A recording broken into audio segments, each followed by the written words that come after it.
At 70, they told me to move. The aisle narrowed, the stairs sharpened, and my dignity felt paper-thin. Then the intercom crackled. My name on the captain's lips, the whole plane listened. Airports never whisper. They hum, hiss, and jolt all at once. Rolling suitcases, espresso steam, gate agents speaking in a language that sounds like courtesy with a timer on. At Chicago O'Hare, Gate F8 was a river that refused to choose a direction. I shifted the carry-on to my left hand. My right was the hand with the scar, the one my late husband used to kiss when he thought I was brave. I am 70. Some days that feels like a crown. Boarding lines can make it feel like a number on a tag. The scanner chirped. The agent handed my boarding pass back without looking. "Have a nice flight."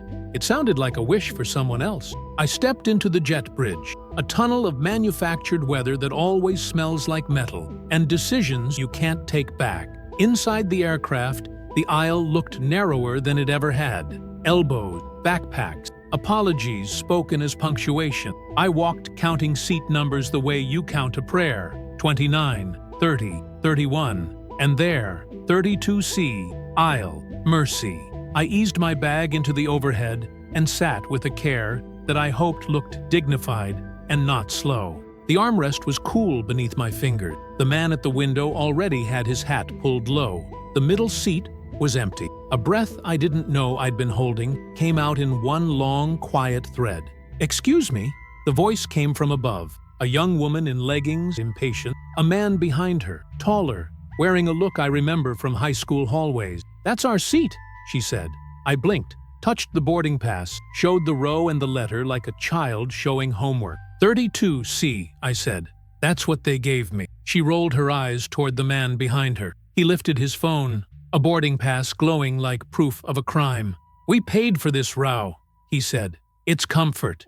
He tasted the word as if it were a class. "We need the aisle for my knee." "I understand knees," I said, and it wasn't a joke. My right knee clicks in damp weather like a metronome, but this says 32C. I was assigned this seat at the gate. The man sighed. The woman used her soft voice, the kind people keep for elders and toddlers. "Would you mind moving?" I looked down the aisle. People watched and pretended not to. The curl of a mouth, the half-turned head. The flight attendant, 2 rows up, was wedged into a smile while slinging bags into overhead bins like Tetris under time pressure. "We can ask an attendant," I offered. "We already did," the man said, as if that settled the earth. "She said to sort it out, among ourselves." He added the air quotes with 2 fingers, the way you put hooks in a sentence to hang blame on. The heat arrived in my face first, then in my chest. I tried to measure breath, 4 in, 6 out. The exercise my doctor taught me when the pandemic taught all of us to negotiate with air. I stood, carefully. The overhead latch laughed at my grip. The young woman popped it open with the ease of someone whose hands do not forget strength. "Where would I go?" I asked. It wasn't challenge, it was logistics. A voice behind them chimed in, helpful in the way that lands like a shove. "There's a spare in row 39. Laughter fanned out like gossip. "The back of the plane is not a crime scene," I wanted to say. "It's where most of us build patience we never ask to practice." But my tongue is slower than it used to be, and my pride hates microphones. The flight attendant, thin braids, name tag R. Ward, arrived with a tray of apology. "What seems to be the issue?" The man presented his glowing phone again. The attendant studied it, then my paper pass, then the seat map on her tablet. "We are oversold on the forward cabin," she said gently. "The system reassigned a few seats to balance weight, and it reassigned her seat," the woman said, soft voice gone. "We paid extra." Ward kept her tone level, the way you keep a tray from spilling by, thinking of it as level. "Ma'am, sir, I can offer each of you a drink coupon and—" "We don't want a drink," the man snapped. "We want the seat we paid for." I felt small and too visible. There is a specific humiliation that happens in rows of 3.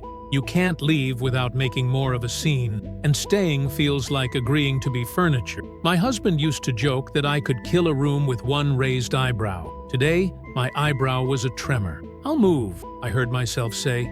It came out thin, like fabric you've washed too many times. Ward's eyes softened. "Let me see what's available first, okay? You're assigned here, and—" "Please," I said. Because please is a word with padding. Find me anywhere. I just want to get where I'm going." She nodded and tapped. The man at the window shifted, as if the plane had already pushed back. The young woman took the aisle armrest under her palm so quickly, it felt like a capture. A boy across the aisle stared over the top of his comic book, learning for the first time that adults can be careless with each other in public. Ward came back. "There's a middle seat in row 41, she said, "and one jump seat I can't offer." Her small joke, tried for levity, found duty instead. "I'm sorry." Row 41. The tale, the bathroom symphony, the shake no one can name. I imagined my knee, my back, the way the night would pool in the corners of my body by the time we landed. And then I imagined my daughter at the arrivals curb, her face making the kind of smile she thinks hides worry. I am 70. I have learned that the shape of love is often anyway. "Row 41 is fine," I said, and I meant it is survivable. A man in the row ahead turned, his voice a stage whisper. "They should upgrade her," he said, to no one brave enough to be someone. "She's 70. He said my age, the way people say vintage, as if time were a varnish. "I'm right here," I told him, without bite.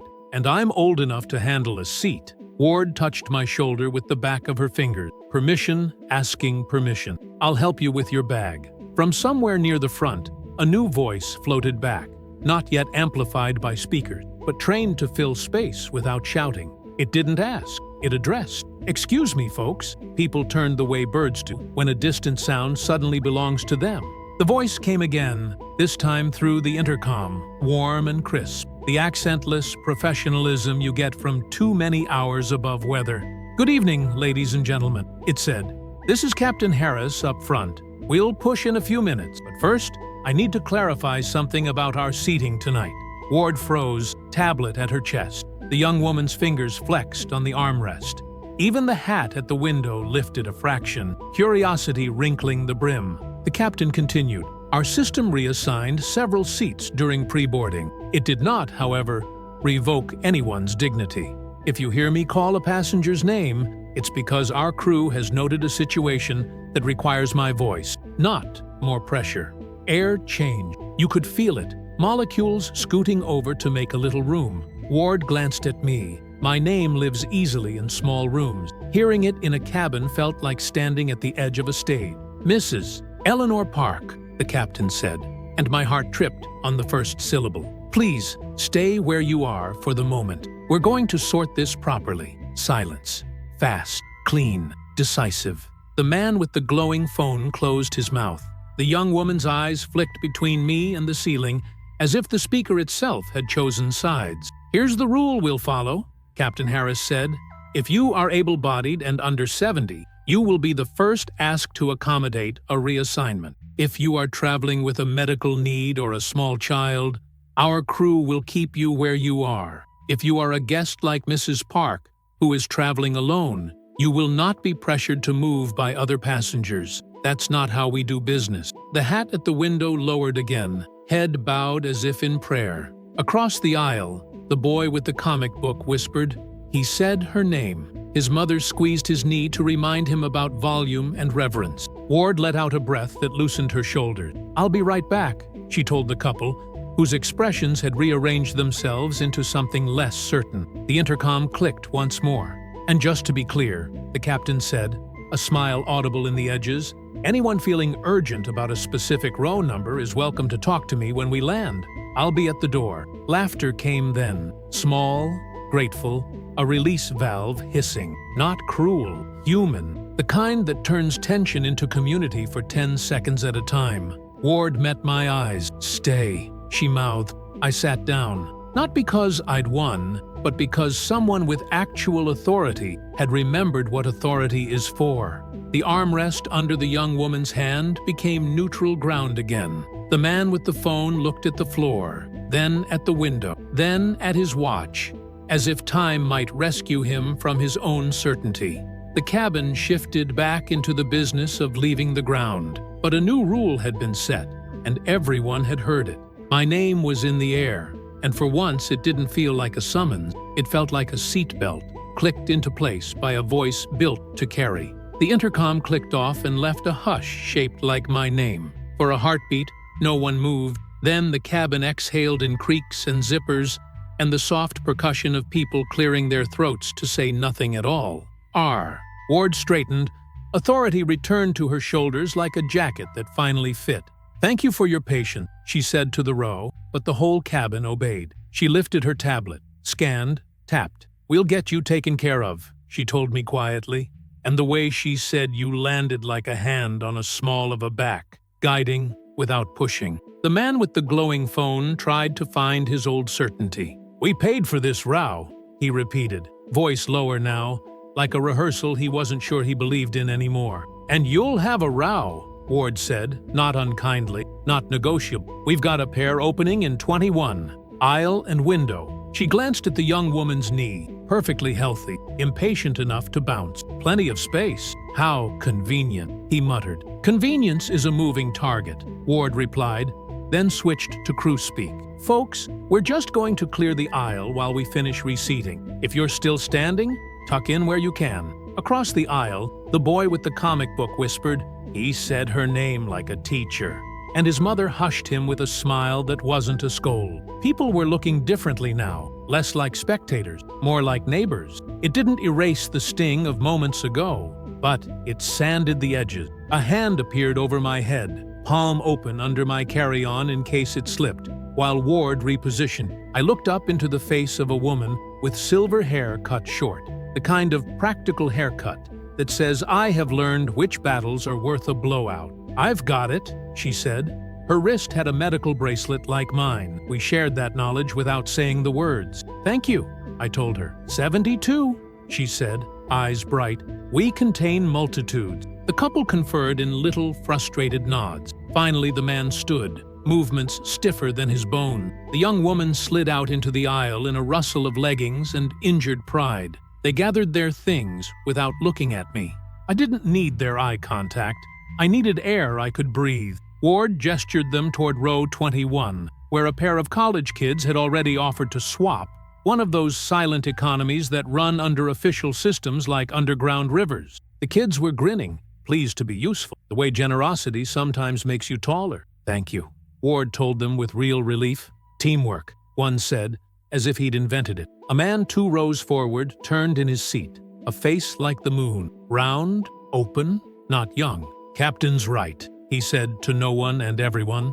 "We forget there are priorities besides price code." Then he added, softer, "I flew with my mother, till she couldn't anymore. She used to say airplanes are just churches we don't know the hymns to." The line of that sentence found a home in my chest. My husband had never called a plane a church. He had called them flying patience lessons. But I felt the likeness all the same. A room full of strangers agreeing, for a few hours, to a shared kind of faith. From up front, the purser appeared. Square jaw, calm eyes, the person who looks like a plan, even when there isn't one.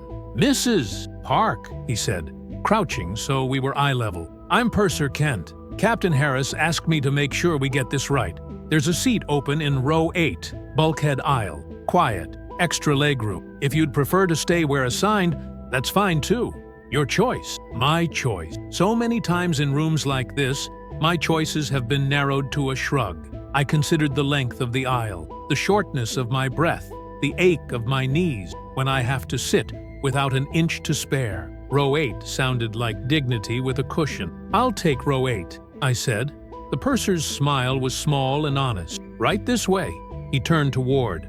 "I'll cover the bins. You lock the cabin." Ward nodded, lips pressing around a thank you she didn't have time to say out loud. We moved like pieces on a careful board. People pulled their knees aside, tucked elbows, offered me the aisle as if it had been mine all along. The silver-haired woman murmured, "Save a hymn seat for me next time." And I promised with a laugh that surprised me by containing no bitterness. At row 8, the aisle seat waited with a white headrest cover that looked newly ironed. The window held a wedge of runway lights blinking in a rhythm that made sense to machines and migratory birds. I eased down, and the seat accepted me without negotiation. The man already in 8B glanced at my boarding pass, then at me. "Good placement," he said, as if I'd chosen it on purpose. "Captain's," I corrected, and it pleased me to give the credit to a voice that had earned it. Kent slid my bag into the bin and closed it with a soft, final click. "If anyone gives you trouble," he said, half joking, half not, "send them to me." "I think the captain already volunteered," I said.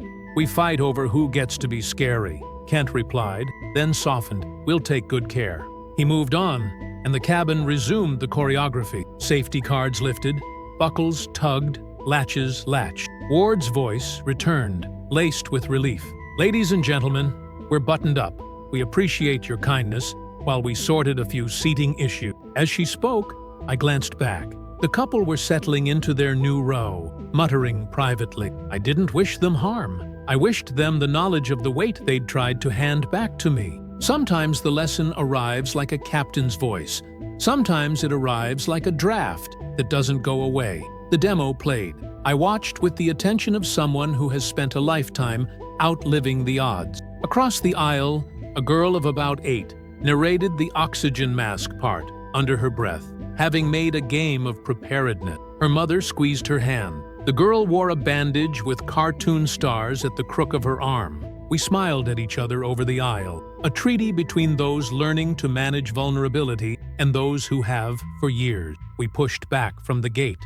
The cabin dimmed, then glowed. The runway slid under us in dotted lines like stitches closing a long seam. I felt the old vertigo of being one human among many, strapped into the same destination, some of us by choice, all of us by time. As we taxied, the intercom pinged again. "Folks, Captain Harris, thanks for your patience and for taking care of one another back there. The weather's smooth most of the way. Flight attendant, please be seated for takeoff." He could have left it there. He didn't. "And Mrs. Park," he added, "just for one more ounce of ballast in my spine, I'm glad you're with us up front. Row 8 is a good row." Someone in 10C tapped the armrest twice, like a benediction. Laughter traveled the length of the cabin in a ribbon. Quiet, shared, permission to breathe. The engines wound up. The world leaned. I closed my eyes and felt the weight gather and release as the wheels left our home. We climbed. The flaps tucked. The ground became lights, then lines, then memory. My hands found the armrests and rested there without apology. The man in 8B offered a peppermint without looking, the way men of a certain generation offer solidarity. I took it. The sharp sweetness reminded my mouth that it can still be surprised. At 10,000 feet, the seatbelt sign snapped off. A few electronics chimed like crickets. Ward appeared at our row with water and a napkin. On the napkin, she had written, with crew penmanship that always looks like it was learned in weather, "Less cruel, more kind." She was returning the captain's earlier sermon without calling it that. "Thank you," I said. "For what?" she asked, genuinely. "For letting your voice be the next one after his," I said. "Sometimes that's the only way the room believes the first." Ward's eyes shone, and then she was gone again, pulled into the business of midair. I looked at the window. Clouds appeared as field, then as walls, then as lace. My late husband used to say the sky is just the earth without its furniture. I wondered what he would have thought of a captain who thinks dignity belongs in the pre-flight checklist. From behind, a cautious shuffle approached. The young woman from 32C stood in the aisle, braced, as if ready for turbulence that might come from my mouth. Up close, she looked less like a headline and more like a person who has mistaken speed for safety a few too many times. "I'm sorry," she said. The words were small, but they existed. "I shouldn't have pushed. We thought." "I know," I said, and it was true.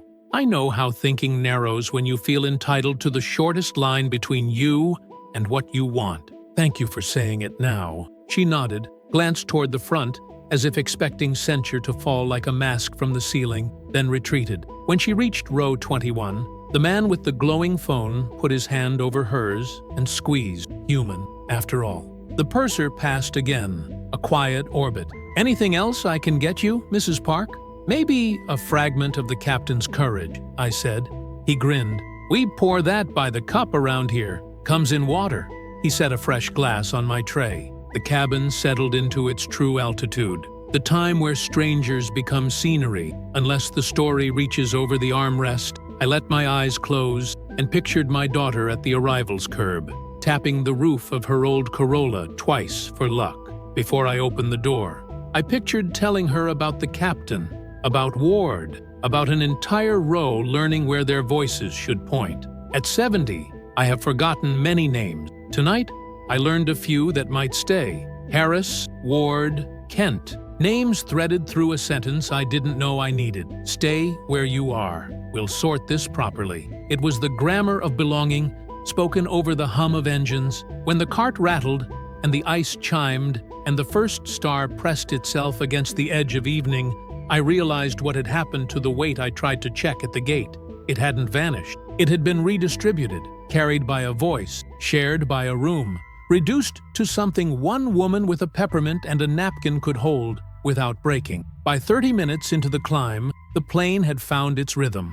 The seatbelt sign dimmed, the cabin tilted toward routine, screens glowing, children testing the reach of their voices, attendants beginning their long ballet with carts and trays. But in row 8, the air still carried the weight of earlier words. My name, spoken from the cockpit, had not yet dissolved. I sat upright, peppermint dissolving on my tongue, when the man beside me leaned over slightly. He wore a suit jacket too tight across the shoulders, and a wedding ring that looked worn thin. "Captain doesn't usually do that," he said quietly, as though sharing a trade secret. "Do what?" I asked. "Step in for a passenger dispute? Makes headlines when they do." He tapped the corner of his tablet. "But I think he meant it. You heard him, about dignity. That wasn't PR, that was conviction." I studied his profile, creased, but not cruel. He looked like someone who lived in spreadsheets and came to the sky for sleep. "Sometimes conviction is the only turbulence worth listening to," I said. He chuckled, surprised. "Fair enough." Behind us, voices rose and dipped. I caught fragments. Row mix-up. Captain's voice. "She's 70. My age traveled like a rumor, acquiring shade. Reverence in some mouths, pity in others, disbelief in a few. I let it float, refusing to pin it down. Age is both armor and target. The cart arrived. Ward bent at my row first, sliding a napkin and water with care. "Compliments of the captain," she whispered. Then louder for all to hear, "Snacks are complimentary this evening." The man in 8B ordered ginger ale. I asked for coffee, black, though it was late. She brought it steaming, and when I lifted the cup, the tremor in my hand was smaller than I expected. At row 21, the young couple who had tried to claim my seat stirred. The woman raised her hand for a soda, eyes flicking forward, meeting mine just long enough to register something like apology.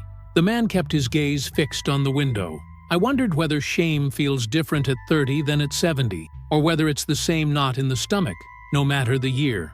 A ripple of conversation spread diagonally across the cabin. The boy with the comic book leaned across to tell his mother, "She's a hero." His mother shook her head gently. "No, she just didn't leave." But the boy's eyes, wide, admiring, caught me off guard. Heroism, in his dictionary, meant standing still when asked to vanish. The purser walked by, checking overhead latches. "Everything holding steady?" he asked. "Yes," I said, then added, surprising myself, "Better than steady." He smiled. "That's the goal." The engines roared a little louder as we cut through a patch of thinner air. The plane jolted, just once, enough to make cups rattle.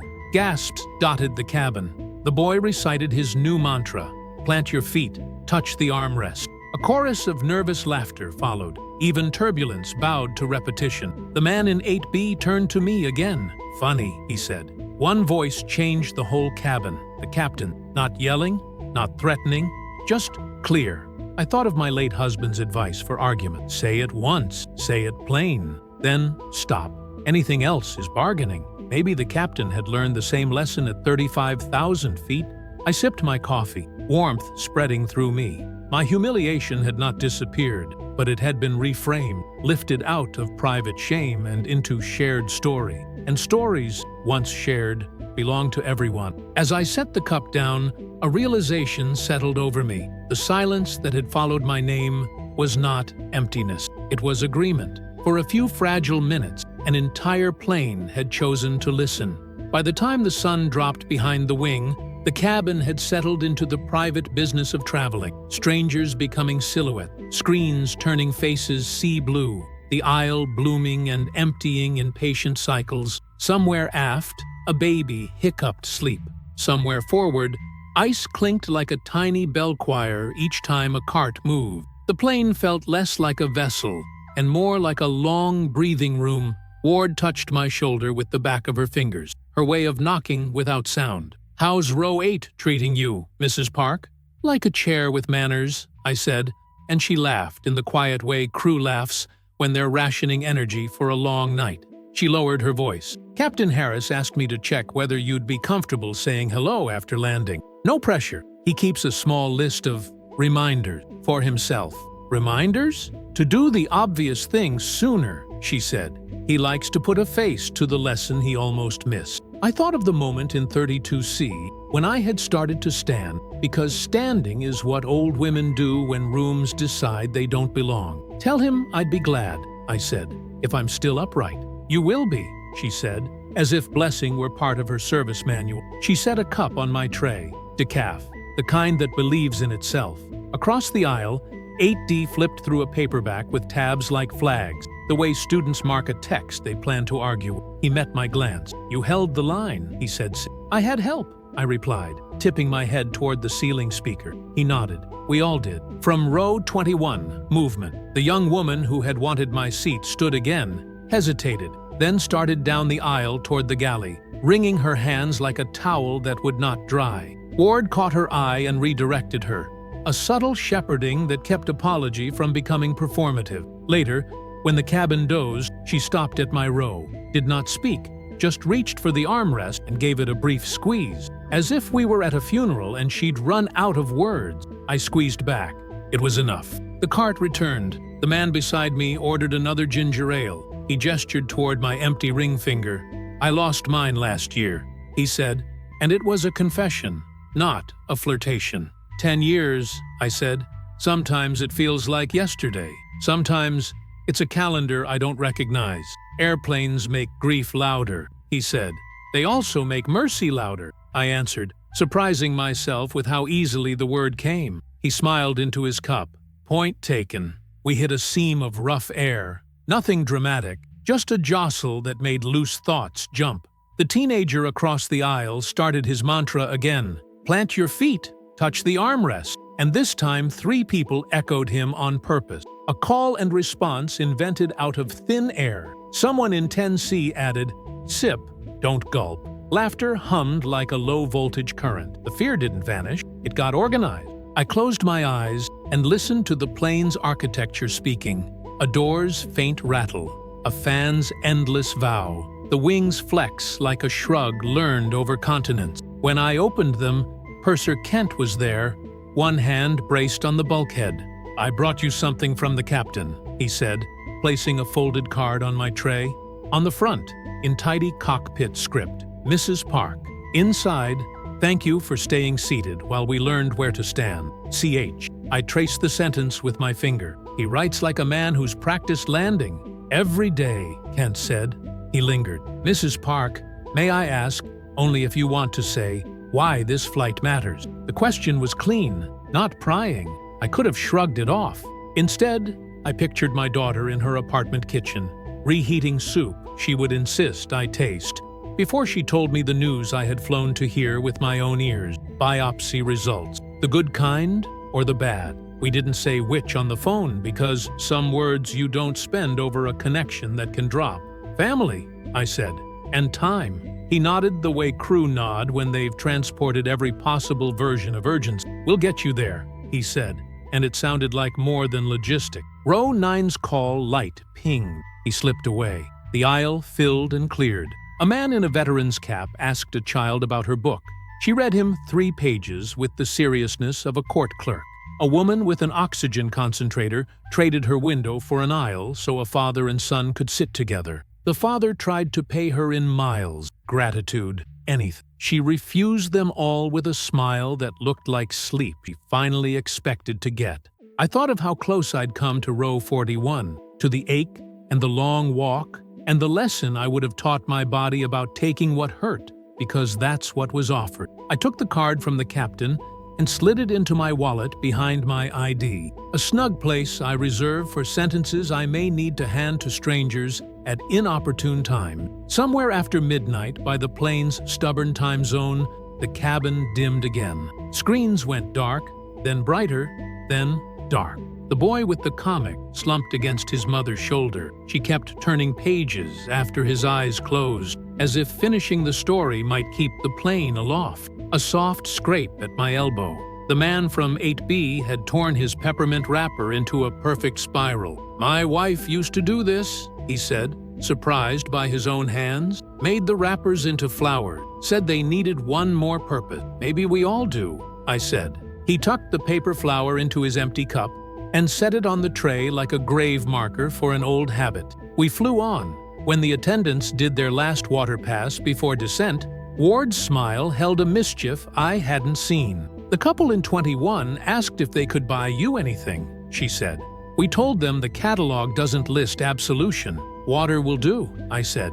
"Same price," she said, and left me with a cup that tasted like honest. From the aft galley, a whisper traveled forward. A passenger with a cane struggling with the lavatory door. Immediately, a choreography unfolded. Kent appeared with a steadying hand. Ward blocked the cart with her hip to keep the aisle clear. A teenager stood to hold someone's baby without being asked. The whole episode took 90 seconds and altered nothing about our arrival time. And yet, when it was over, the cabin seemed lighter. Kindness, properly deployed, is certified for use in all phases of flight. I let my head lean against the headrest and watched the reflected cabin in the window, a moving collage of quiet rescues. Somewhere over Indiana, the stars came out from under a thin cloud sheet, like coins in a magician's palm. I felt the old ache of being small and the new comfort of belonging to a room that had, for a few hours, relearned its job. The intercom pinged. The captain's voice returned, softer now, as if talking through a scarf. "Folks, we'll begin our descent in about 20 minutes. Weather's clear at destination. Winds from the west. Cabin crew, when able, please prepare the cabin." He paused. I waited for the standard line about tray tables and seats upright. Instead, "Thank you for the grace you showed each other tonight. We try to plan for everything at altitude. The truth is, we count on you." The sentence landed like a wheel on a good runway, firm, then smooth. Around me, people adjusted as if to get a little taller within their seatbelts. I ran my thumb over the raised letters of my name on the card in my wallet and realized something small but steady had changed. I was no longer bracing for the next correction, the next nudge off the edge of my square of space. The room had shifted its weight toward me, and I had allowed it. The man in 8B leaned back, eyes closed, lips moving as if in a remembered prayer. Across the aisle, the girl with the star bandage practiced the brace position under her breath, and then grinned when her mother saluted her for accuracy. Far aft, a baby sighed as if releasing an argument with gravity. Night pressed its forehead to the window. The wing flexed again, the plane's version of a shrug, and I thought, not for the first time today, that staying seated is sometimes the bravest kind of stand. The cabin lights came up a shade, as if the plane were lifting its own eyelids. Trays clicked. Blankets folded themselves into obedient squares. It was the hour when people asked the sky for one more minute, and the sky ignored them kindly. "Folks," the intercom sighed, "this is your captain. We'll begin our initial descent in about 10. A beat, then the softer voice again. "Thank you for making the first half of this flight easier than it began." Ward moved through the aisle with a last water grace. "Cabin sweep," she told Kent, in a voice meant only for him and the patient ceiling. At our row, she paused. "How's the knee, Mrs. Park?" "Judging me," I said. "Not sentencing me." "Appeal granted," she said, and set a fresh cup on my tray. In row 9, the little girl with the star bandage rehearsed the brace position one more time, then quizzed her mother on seat belts, as if they were spelling words. Across from me, 8B closed his laptop without finishing the email he'd been nursing, a surrender with relief in it. The peppermint flower stood guard in his empty cup. I checked my phone. No signal, a row of stubborn X's, and pictured my daughter at arrival, the way she cranes her neck too far, as if love could lengthen vision. I pressed the captain's card in my wallet with my thumb until the paper warmed. "Thank you for staying seated while we learned where to stand." A prescription, not a souvenir. A call light pinged. Ward turned on a heel that looked trained by both ballet and long night. Row 21. The young woman, the one who had wanted my aisle, sat rigid, hands flat, eyes shiny with the panic people mistake for anger. Her partner whispered, but whispering doesn't lower the pulse. Ward crouched, shoulders forming a shelter. "Deep breath," she said, and demonstrated. "In, out. What can I get you?" The young woman shook her head.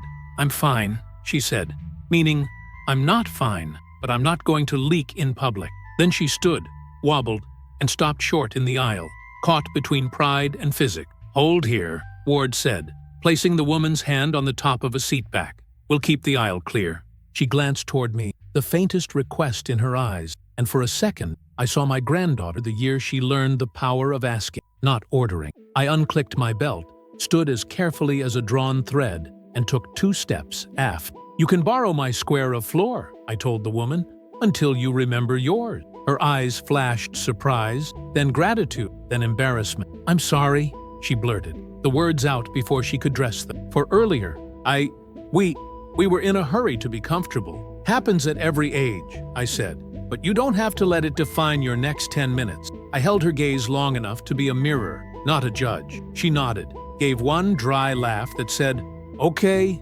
universe," and returned to her row without falling apart.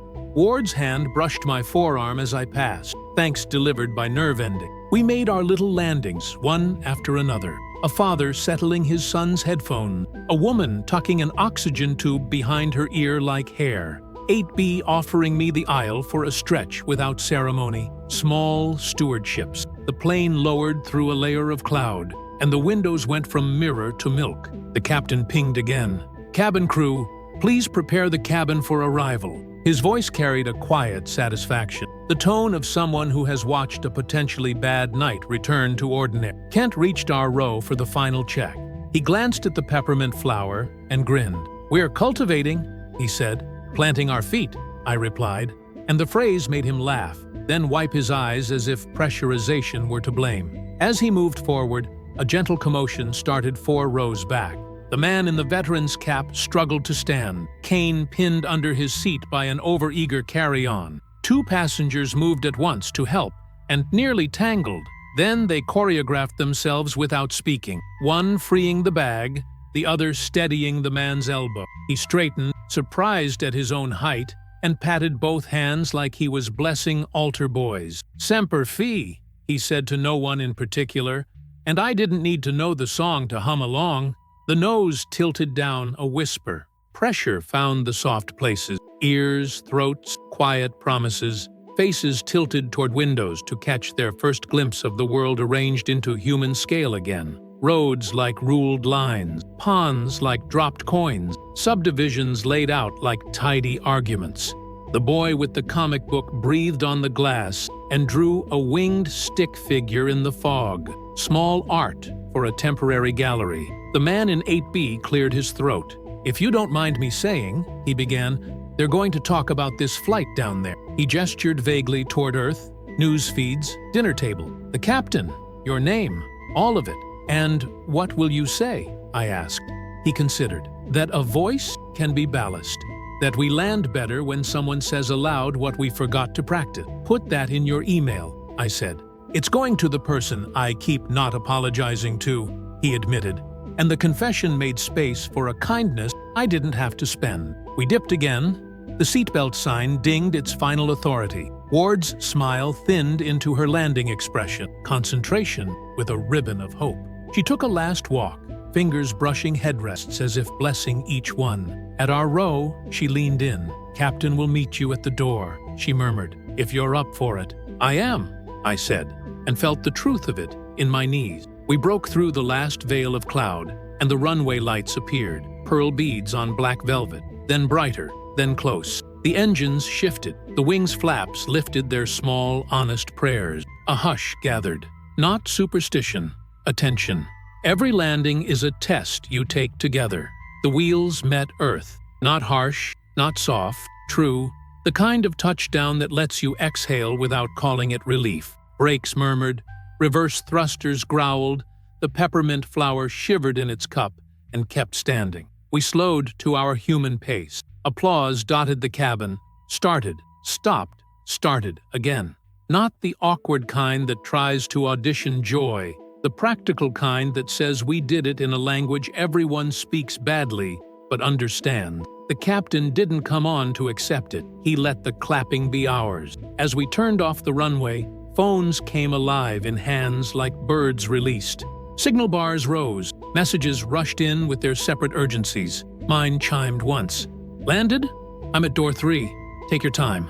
My daughter. Even the text was her face. Brave, bright, hiding the part that trembles. I typed back, on the ground. 2 minutes of sky left. She would understand that math. Taxiing feels longer on nights you don't want to jostle what you just learned. The plane ambled, polite to its elders, and came to rest with a sigh that seemed to start in the tires and end in my chest. The chime sounded, and 100 buckles obeyed. Heads lifted, arms reached, bins opened. Then, something new. People waited. Not all, not perfectly, but enough that the aisle became a corridor rather than a competition. The veteran's cap man gestured to the young couple in 21. After you, he said. The young woman blushed into gratitude. The man mouthed thank you without irony. Behind them, the boy with the comic pressed his drawing flat with his palm, as if to keep the winged figure from taking off before we did. Ward cracked the door. Cool air washed in, blank, forgiving air, unperfumed by judgment. The jet bridge flexed like a limb finding a step. Kent took his place at the threshold, a quiet bouncer for civility. We began to file out, the cabin unwinding its human thread. At row 8, I stood and stayed standing. People behind me didn't sigh. The man in 8B held my bag until my hand found its handle, then let go without claiming credit. Smooth landing, he said. Shared landing, I answered.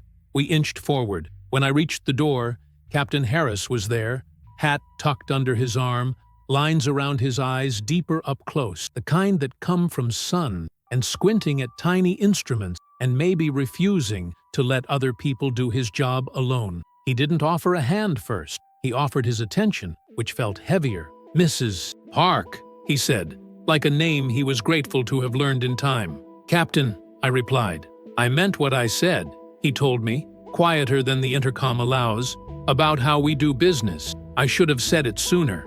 You said it exactly when we could hear it, I said, and watched the tension leave his shoulders as if I'd signed a form he'd been carrying. He smiled, tired and satisfied, and stepped aside to let the world resume its conveyor belt of errands and reunion. Behind me, Ward squeezed my elbow once, the way people do when they want to say I'm proud without making a ceremony. I stepped into the jet bridge. The air there always smells like aluminum and ending, but tonight it also smelled like beginning. Thin, tentative, enough. The walkway hummed underfoot, and my phone buzzed with another text. Door 3, gray sweater. Waving like a maniac. I could see her already in my mind's eye, and the seeing steadied me as surely as any armrest. Before the turn, I looked back one last time. The young woman from 21 had paused at the door, and for a heartbeat, we were both in the frame. The one who had been asked to move, the one who had done the asking. She lifted her hand. Not a wave, exactly. A small, precise acknowledgement. I returned it, then let the curve of the hallway take us toward our separate landing. Out in the bright, ordinary noise, arrivals boards blinked and families stitched themselves back together with luggage straps and laughter. I adjusted the strap on my bag and felt, below the leather, the square weight of the card in my wallet. The sentence on it had done its job, and I carried the rest.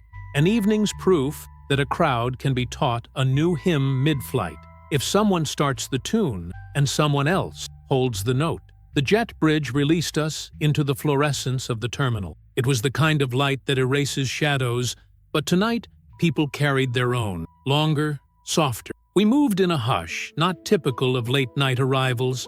Rolling bags clicked like muted metronomes. Screens overhead told us where to go. But everyone seemed content to linger in the gravity of what had just been said and unsaid in the air. I walked slower than the crowd, letting them stream around me. No one brushed me. The current adjusted itself, a small courtesy that felt larger because I hadn't asked for it. A woman in her 30s, phone in hand, caught my eye. "Ma'am," she said softly, "that was Something. She didn't finish the sentence. Didn't have to. Gratitude filled the unfinished space. At door 3, my daughter waited. Gray sweater, just as she'd promised, hair tucked behind her ears in the way she does when nerves make her fingers restless. When she saw me, she waved too hard, like someone hailing a cab in a storm. I raised my hand, not as high, but steady. We collided with the force of waiting. Her arms wrapped around me, and her forehead pressed to my shoulder. "You made it," she said. Her voice cracked on the second word. "On time," I answered, though the truth was in time. She pulled back, studying me. "You look taller," she teased, though her eyes were wet. "Maybe the altitude," I said. "Or maybe a captain who reminded me I wasn't disposable." Her brows knit, curious, but I shook my head. "Later. Tonight, let's just drive home."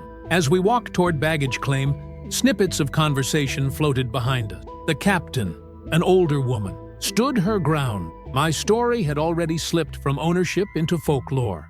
I was both less and more than myself in their retelling, and that was fine. Stories survive by becoming plural. At the carousel, I stood beside a man I recognized from row 9, the one who'd called planes churches without hymns. He gave me a half smile. "Safe landing, Mrs. Park."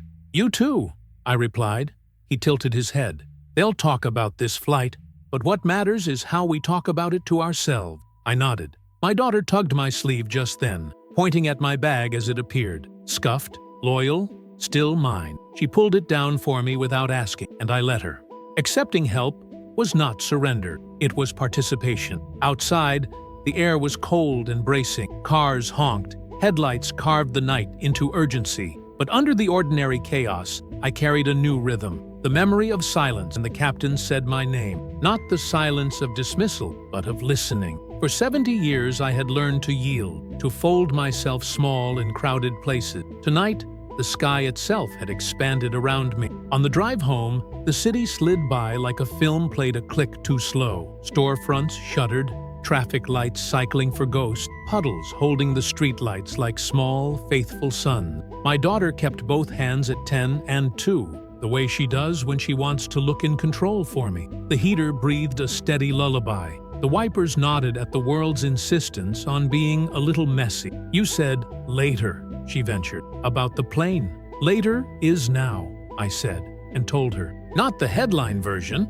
the way a room turned because a captain remembered what his voice could do, but the smaller facts.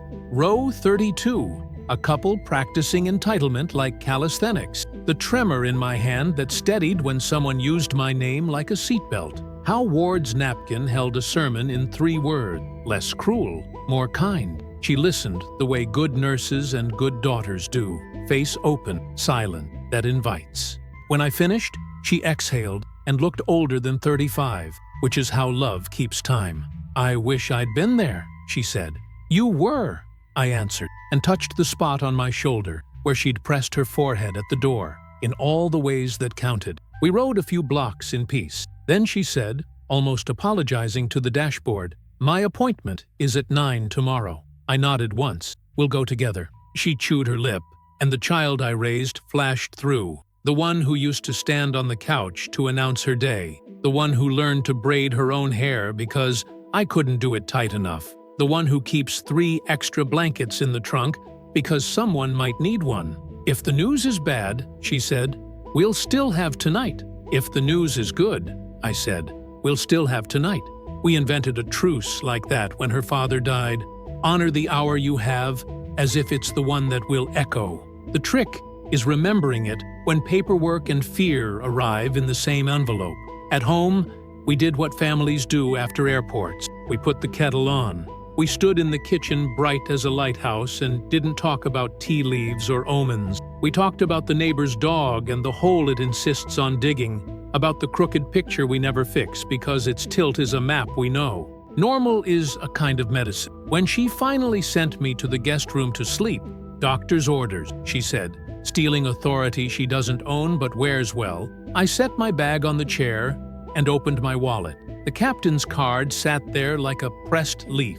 "Thank you for staying seated while we learned where to stand." I placed it on the nightstand beside my glasses, a talisman not against fear, but against forgetting. I slept the sleep of travelers, thin, raveled, enough, and woke before the alarm with the sense that someone had called my name gently down a hallway. My bones made their small complaints. My heart answered with the new habit of breathing all the way into the back. At the clinic, morning wore its practical face. The waiting room had the decor every waiting room agrees to. Stale magazines that insist on hobbies. A TV politely muted. Chairs arranged to suggest both community and quarantine. We sat side by side and learned again the oldest lesson in public spaces, how to keep your insides from spilling into someone else's lap.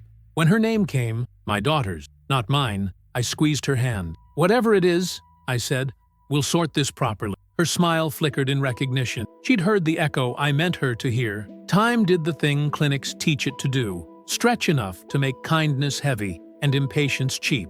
When she returned 40 minutes later, she was walking like a person practicing good news without dropping it. Tears had already run their warm race and been polished off with paper towels that leave small lint comets on cheeks.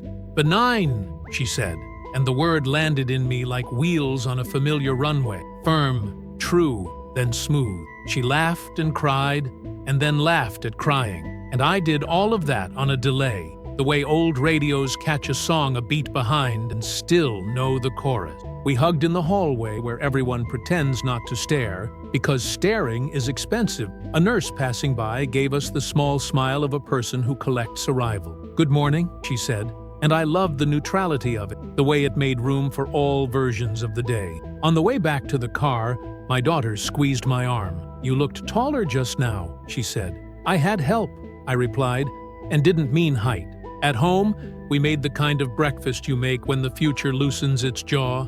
Pancakes too big for the pan, berries bursting like applause, the good butter. I told her about the little girl with the star bandage and the boy with the comic book, about the veteran's cane and the peppermint flower, and the sound a cabin makes when 100 people remember they can share a narrow aisle without scraping paint off each other's dignity.